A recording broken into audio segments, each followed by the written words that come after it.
with these great kind of social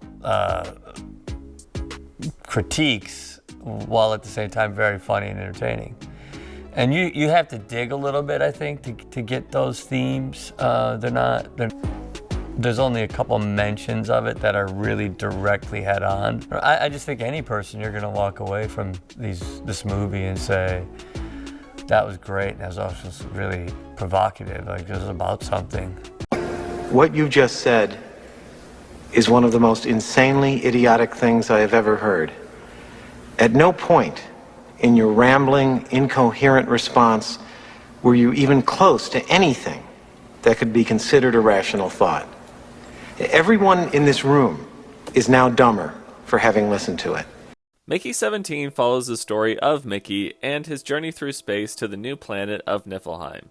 However, when he signs up for this expedition, he doesn't read the paperwork and he accidentally becomes an expendable, which is a highly dangerous position in which the participant is put into lethal situations only to be cloned after death.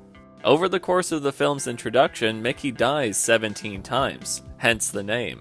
However, things go awry for Mickey after he is left behind during a mission and is presumed dead.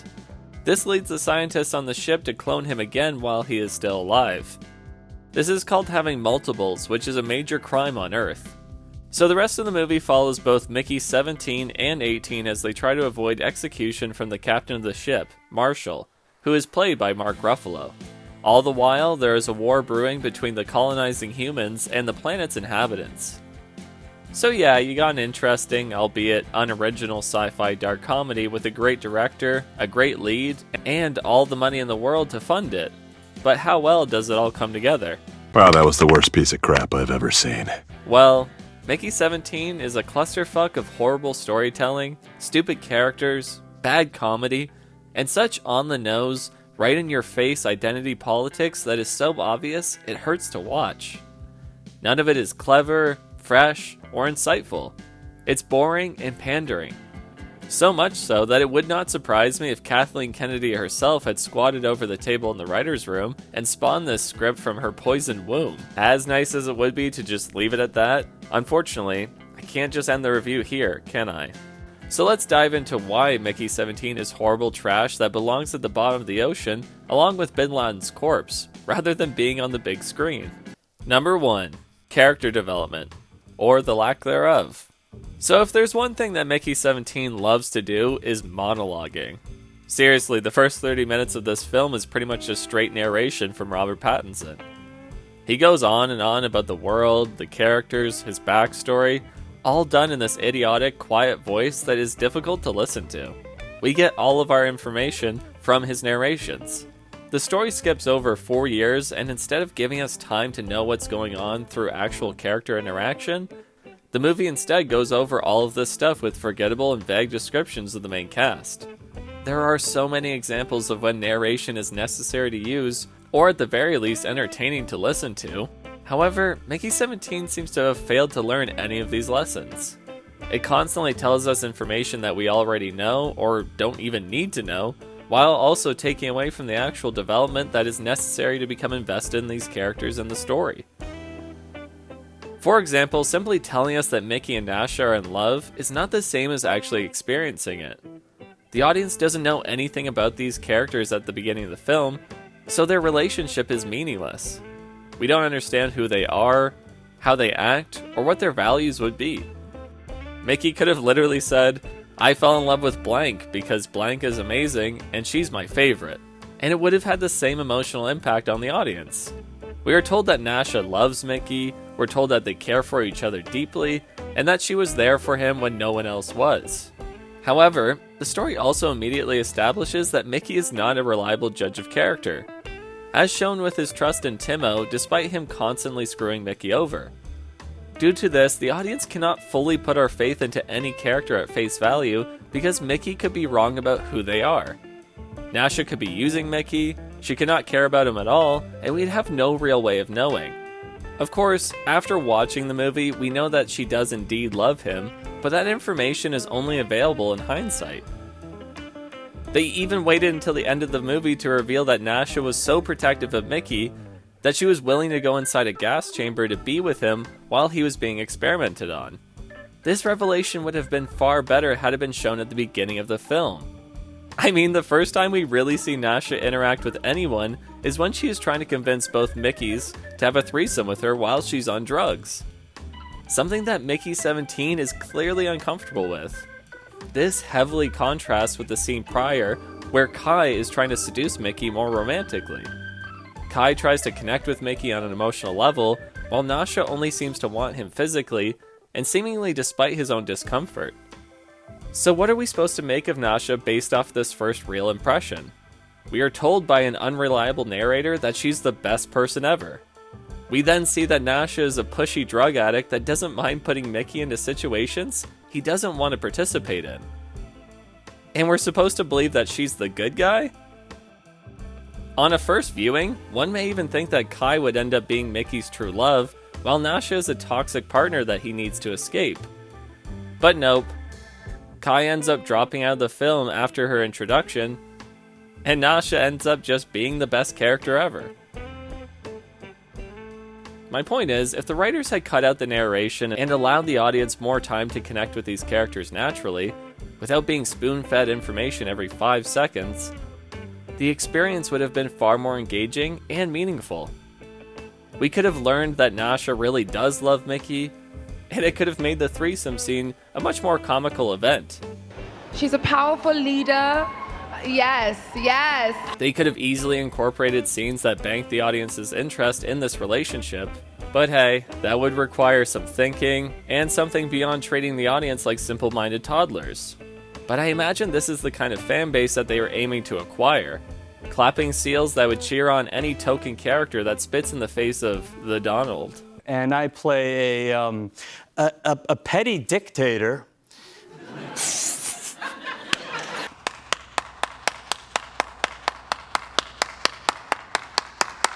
Number 2, the side characters. So the film begins with Mickey as he lay dying in the snow after falling into a ravine. He is spotted by Timo, who rappels down to grab Mickey's equipment, but decides to leave him to die since Mickey will be resurrected in the next 24 hours anyway. Now I will say that this is a strong opening for the movie. It establishes how Mickey is treated by other people, even ones he considers his close friends. Timo is set up as a good antagonist because he leaves Mickey to die for no other reason than it would be inconvenient to help him. We later find out that the whole reason that these two are even on this expedition is because Timo and Mickey are on the run from a loan shark. We also learn that this is all Timo's fault and that he's constantly taking advantage of Mickey's passive nature. So you'd think that Timo would hold some importance in this story, right? After all, the film establishes him in the opening scene. He has a deep and personal history with the main character, and he is on the ship during all the major events of the story. It would not be difficult to imagine that Timo would have a heavy impact on Mickey as a character, as well as the outcome of events. But nope, he's just kind of there.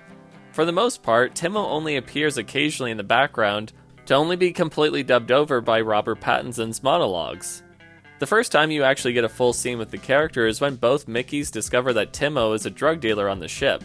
Here, Mickey 18 tries to kill Timo for all his misdeeds towards him. This, of course, is all interrupted by a team of security guards, which puts the two characters in a tense situation. Timo could now reveal to the security guards that there are multiples of Mickey, which would mean their execution. However, they could also reveal that Timo is a drug dealer. This is quite the crossroads for both Timo and Mickey, and could serve as an interesting dynamic further along in the story. However, because this film is written by someone with the IQ of a handicapped rock, this plot never gets picked up again. There's no consequences to Timo learning that there are two Mickeys, and Timo's whole drug dealing operation never comes back to bite him in the ass. The two characters don't change their dynamic at all. Timo instead reappears to bring up the loan shark plotline a couple more times, which, like everything else in this film, goes absolutely nowhere. Everything just continues on like it never happened. So why have him in the story in the first place? Other than to eat up screen time, Timo serves no purpose to the film. You have no place in the story. You come from nothing. You're nothing. I wish that was the only example of this kind of clunky character writing in this film. However, we also have Kai. Kai's introduction comes just before the ice cave collapses and Mickey falls into the ravine. The cave collapses because of Kai's girlfriend, who's a fucking retard by the way, and so she dies, leaving Mickey as the only one to comfort Kai. Nice. Honestly, this is all a lot, so bear with me. So Mickey and Kai are invited to dinner with Mark Ruffalo, while he's doing his best impression of the Donald. But don't worry, we'll get to that later. Marshall proposes a deal to impregnate Kai in order to continue the species on their new planet. Kai seems pretty reluctant to this whole idea, however, this discussion is interrupted by Mickey, who begins to vomit everywhere. A group of scientists enter the room and explain that they have given Mickey an experimental growth hormone, which is beginning to kill him. The scene carries on way longer than it needs to, but it's clear that Kai is against this kind of treatment. She expresses that Mickey is a person and that he shouldn't be experimented on. This sets Kai apart from any other character that we have met so far, as she is the only one who has shown any kind of concern for Mickey. Afterwards, Kai takes Mickey to her room to rest a while, and she gives him a glass of tea that she brought from Earth. This is something that she considers incredibly valuable. This is the first relationship that we've actually seen forming on screen instead of being glossed over by monologues. You did it! Congratulations! The two then nearly hook up, only for Mickey 17 to leave and go back to his girlfriend, only to find her with Mickey 18. Kai then walks in to find both Mickeys in the room. She immediately goes off to report this to Marshall, only to be headed off by Nasha. The two argue for a while on how to deal with the situation. However, in the end, Kai decides that she'll stay quiet if she can have Mickey 17, as she's had a crush on him for a while. Bit strange since your girlfriend died like yesterday and now you're already bargaining over some retarded guy, but whatever. Yeah, weird. Before this deal can be made, however, Mickey 18 heads off to kill Marshall in revenge for experimenting on Mickey 17. But the assassination is stopped just in time by Kai. And that's it. That's her part in the movie. Kai just drops out of the film entirely until the last scene, where she is shown to have a new girlfriend. Wow. Plot twist. Didn't see that coming. And I know I've been asking this question a lot, but what was the point of any of this? Why build up this relationship between Kai and Mickey if there was no plan to follow it through? Kai has as much use for the plot as fucking Timo does, which is abysmal. She went through like 3 character arcs in 5 minutes, yet this again has no bearing on the plot going forward. Kai is introduced to us as a more sympathetic character. She seems to acknowledge that Mickey is a human being and not some test subject. Despite this being the first quality that the writers reveal about Kai's character, she's the first one to turn on Mickey. And trust me, this makes less sense the more you think about it. Why would Kai of all people be willing to turn against Mickey for the sake of Marshall? Kai has just lost her lover due to a mission Marshall sent her on. He then shows no sympathy or care for her loss and instead tries to mate with her. This is only interrupted by the torture of Mickey, someone who Kai considers a good friend and possible love interest. There is no reason for Kai to turn on Mickey, and in fact, she has every reason not to. But sure, you could say that Kai's been won over by Marshall's charm, I suppose, because like every other character in this film, she's retarded, and so any consistency that she lacks could be forgiven. It's satire, after all. It really felt like there was a full story written out for these characters that got completely chopped out in the editing room. Had the writers not left it undone, both Timo and Kai could have been interesting characters that had huge impacts on the overall story. Timo could have been the real villain of this film, as again, he has the most amount of personal backstory with Mickey, and is responsible for the events that begin the movie. It could have been an opportunity for Mickey 17 to stand up for himself against the man that ruined his life. Perhaps Timo is the reason that the two Mickeys unite against their greater enemy. Kai, on the other hand, could have become the love interest of Mickey 17. After all, it seemed to make sense that Nasha, being the Captain Marvel wannabe that she is, would like the more dark and brooding bad boy version of Mickey 18. This would add a much more interesting dynamic to Mickey, as it would further explore the kinds of philosophical questions the writers key-jangle in front of our faces. Questions about consciousness, personality, experience, and what it means to be human. Is Mickey 17 and 18 two different people, or are they part of the same person? Why do they have completely opposite character traits? Are all the clones different, or is Mickey just simply changing due to all his brushes with death? Kai could have further addressed these questions by revealing the differences between Mickey 17 and 18. As well, she could have been a fully realized character in her own right. Well, I suppose we can congratulate the writers on some level. They managed to set a record for the quickest character assassination in movie history. Kai is on screen for 5 minutes and she goes through the range of 3 different characters in that time frame, and ends up betraying everything that we came to know about her. She's sympathetic, then she's exploitative, and then she's straight up blind soldier. Get the fuck out of here. You're done. Number 3. Cloning. The most positive thing I could say about Mickey 17 is the interesting setup for the story. Yes, it's certainly not a new idea by any stretch, but who doesn't love an old tale told in a new way? I mean, I love The Lion King and The Northman, and they're practically the same movie. Cloning, space exploration, dystopian futures, new planets, it never really gets old. And thankfully, the cinematography was on point here. The world and ship feel lived in. The sets look good and the costume design is often on point. It all looks good. Unfortunately, to quote the movie Christine, you can't polish a turd. All of this is simply a distraction from the truth, which is that the lore and world surrounding this plot is so shallow that you couldn't even fill a kiddie pool. Sure, they touch on interesting concepts such as cloning technology, however, the film consistently fails to fully realize the implications of these ideas. They bring up the concept of what it feels like to die only to be resurrected. However, Mickey never really says anything about this, other than he hates it and he's scared when he dies. Which, yeah, sure, I imagine dying wouldn't feel great, but that's all you got? No description of what happens after death or what it means for Mickey's psyche? No further exploration into this idea other than it's unenjoyable?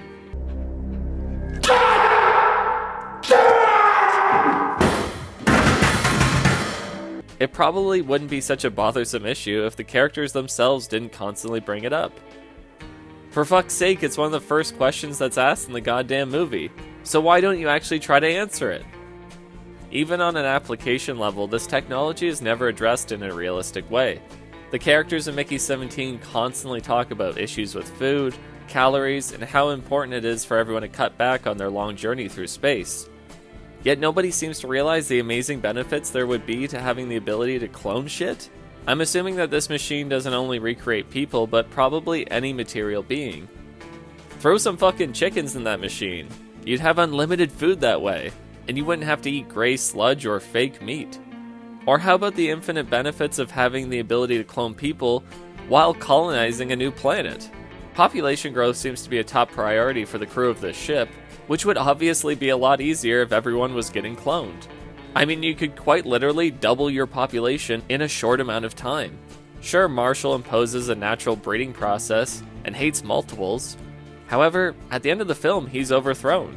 Nasha then bans the cloning process altogether, when they could be using it to benefit their society. Well, that's just lazy writing. And of course, there's also all the unanswered questions as to how this actually all works.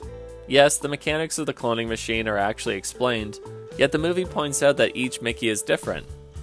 That every time he comes back to life, he's a whole other person. For example, Mickey 17 is quiet and shy, where Mickey 18 is more confident and ruthless. So why is that? If the cloning machine inserts Mickey's exact memories and experiences, then why would he come out any differently? Mickey himself asks this question, yet again the film never goes into it. Which is a shame because this is such an interesting idea, something that is far more compelling than this weird alien plotline. On that note, why do all the scientists allow Mickey to keep his memories of his own death? I mean, that would certainly lead to some kind of psychological breakdown at some point, right? After all, remembering your own death 17 times would be traumatizing as fuck.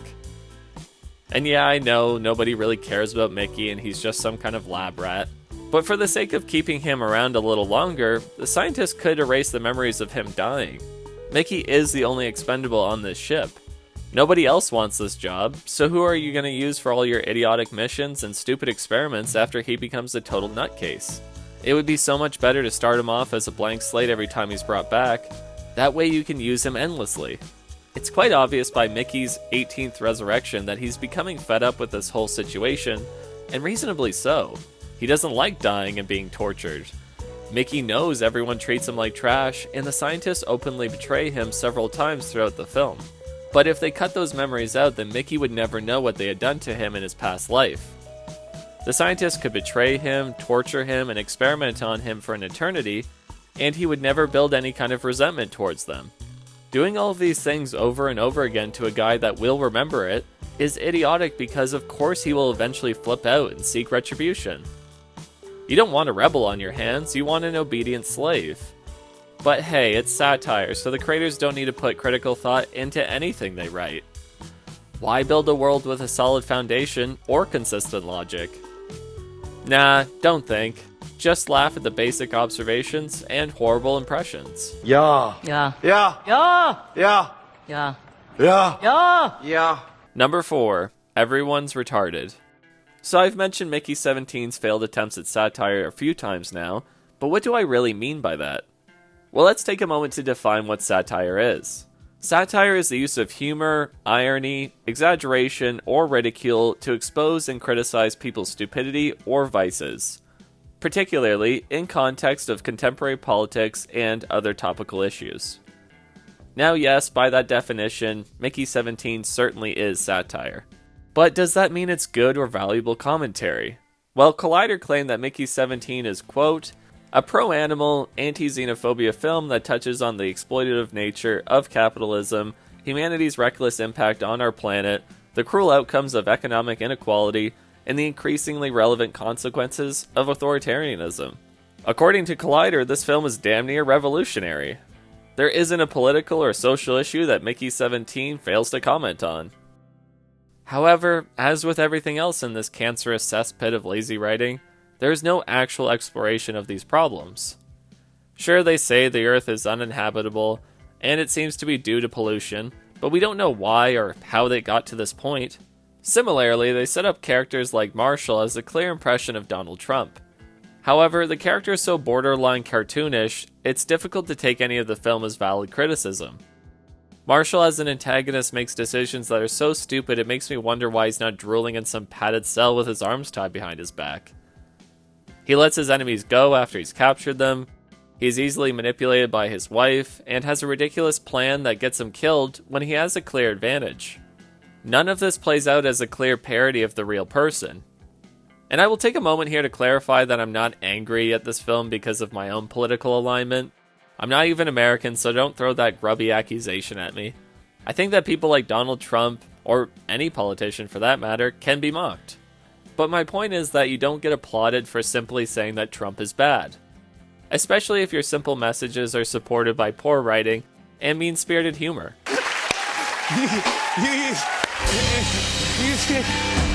That's really like, I made a documentary. Right.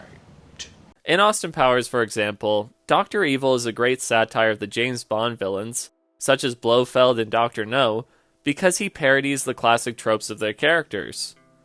Dr. Evil creates over-the-top schemes, he has a cliché lair and nameless henchmen, and he has ridiculous plans to take over the world. This works because it takes established formulas from the James Bond franchise and magnifies them to the point of absurdity. Marshall, on the other hand, is a weird mix of televangelism, Trump, and any generic white overlord that Hollywood loves to trash. There is no clear point that the film is making, or any one person that they're trying to parody. I made a documentary. You know, this is causing me serious psychological harm. I don't know. Who am I? Of course, the central message seems to be about the exploitation of the working class by corporate greed. Mickey is a slave to his employers, and in the end, it's the workers that turn against the ruling class. No offense, but it sounds like some fucking commie gobbledygook. Now yes, this is one of the few coherent themes that gets pushed through this piss-stained script. However, it's completely weighed down by horribly written characters and bad storytelling. Throughout the film, the crew of the ship seem to be enthralled to Marshall. Even some of the more seemingly free-thinking characters like Kai are completely obedient to him. There's no sign of rebellion or even distrust from the crew, And yet, in the end of the film, there's a sudden takeover from the security team, despite no build-up to this moment. The head of security enacts a coup, seemingly to save Mickey as well as the aliens outside the ship, which is strange considering that nobody respects Mickey or the aliens besides Nasha. There is no scene that really establishes any friendship between Mickey and this guy. Hell, I don't even know what his name is. But the head of security is on Mickey's side now because that's what the plot needs to happen, I guess. But how does he know that the other security guards will be on board with this idea? After all, it's not like there was some planned uprising. The guy essentially just says fuck it and arrests Marshall's wife. What if his men refused to help him in this mutiny?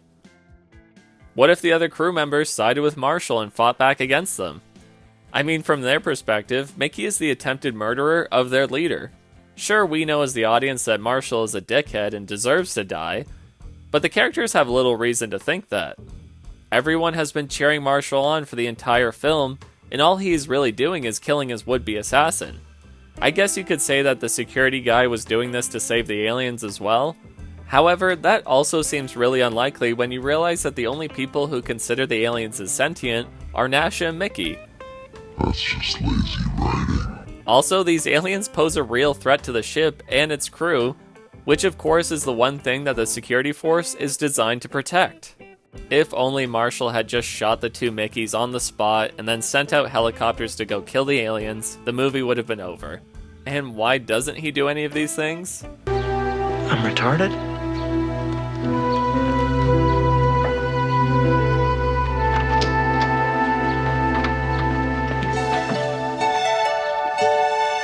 Instead, he sends the Mickeys out to go get some tails for some sauces or something. Seriously, they have fucking bombs strapped to their chests that Marshall has direct control over. The kill switch is literally on his fucking wrist and he never uses it. Mickey 18 comes at him with a machete and he still doesn't press the button. Bullshit! And this is why Mickey 17 fails at satire. It doesn't parody anything because the story is so idiotic and inconsistent that it's impossible to take any of it as valid criticism of real-world politics. Nobody is going to be handing out pats on the back because you wrote stupid characters to make stupid decisions and called it satire. Well, maybe not in the real world, but I guess they do at those failing award shows, eh? Goes to Amelia Perez. I'm gonna kill myself! Wow. I'm going to kill myself and it's your fault! Number 5. I'm finished. The goal of this movie is clear. Laugh at stupid jokes and clap at the most basic and mundane of political observations. There is no craft, skill, or basic common sense associated with this movie. Mickey 17 sucks balls. And no matter how many stupid, hot-button topics they cram into this shit-stained plot, I will not be impressed, and you shouldn't be either. They treated the audience like thumb-sucking idiots, explaining almost every scene with horrible monologues that added nothing to the story. Characters appear and then disappear from the movie constantly, and everyone acts in the interest of the plot instead of doing what would actually benefit them as people. Idiotic decisions are consistently made without any consequences, and the villains are so over the top and annoying that it made me roll my eyes every time they came on screen. On top of that, you have a main character that gets absolutely no exploration, and any kind of development that he should have received is instead given to his far superior girlfriend. The movie approaches interesting philosophical concepts only to discard them right after they're brought up. And all of this makes it obvious that this is just some big show. Mickey 17 pretends to have deep and edgy political commentary, it pretends to have philosophical insights, it pretends to have in-depth world building and interesting characters. However, as soon as you scratch off the first layer of any of these topics, it's revealed that's all it ever was. Surface layer. It's a hollow shell masquerading as a high-grade Hollywood production. There are so many better sci-fi movies out there that take these concepts seriously and more originally. Go read the Dune saga or watch the movies. Watch Interstellar or Moon or literally anything else. It would be far more worth your time. There is no depth or meaning to anything in Mickey 17, and the only thing that the movie accomplishes is to sufficiently waste the time and money of its audience, which it happily patronizes. You gotta love it when millionaires playing dress-up berate the social and economic structures of our society when they themselves are at the heart of the issues they pretend to address. Fuck you.